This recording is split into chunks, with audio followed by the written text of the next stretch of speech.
sir. Ito yung pinaka-training hall namin, yung habayan doon. Ito yung opisina. Andun yung dome na. Ito yung guest house. Itong training lecture.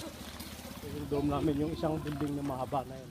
So, ang gagawin ko, pag may schedule kami ng training na nasyonal, gagawa lang kami ng communication sa buong region, sa buong Philippines. Okay. So silang nagsiselect criteria yung Of regional? course, oo, kasi sila nakakaalam dun eh. Para hindi na ako pupunta kasi marami kaming klaseng training dito eh. Yung isang technology namin, yung sabi ko kanina sa iyo, yung mga development ng marine cages, yung isang technology yun.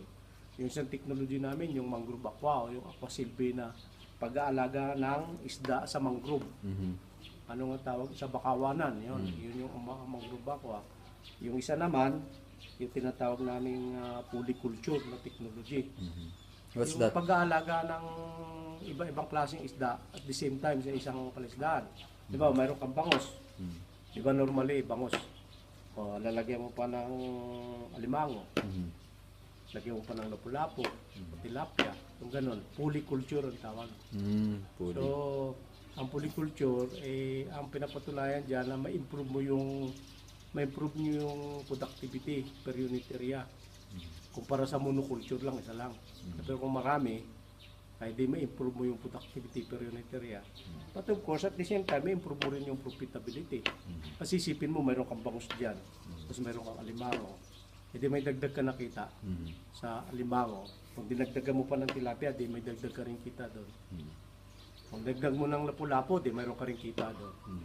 So, ang tanong na lang, paano mo gagawin yun? Yun ang pinag-uusapan sa training, management. Okay? So, yung pangatlo nating technology ngayon, yung organic. Kasi nauso na ngayon yung mga eco-friendly. Organic. Di ba may mga organic vegetables na ngayon? Yes, sir. Oh. May organic na mga chicken, o pig. O, mayroon na kami ngayong organic aquaculture, yung mga organic naman na bangus.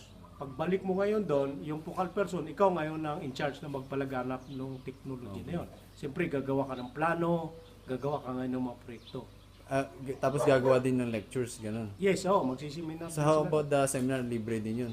Well, normally libre sa BIPAR. Basta mag-qualify ka doon sa kriteria ng gobyerno. Kaya dito sa amin, libre.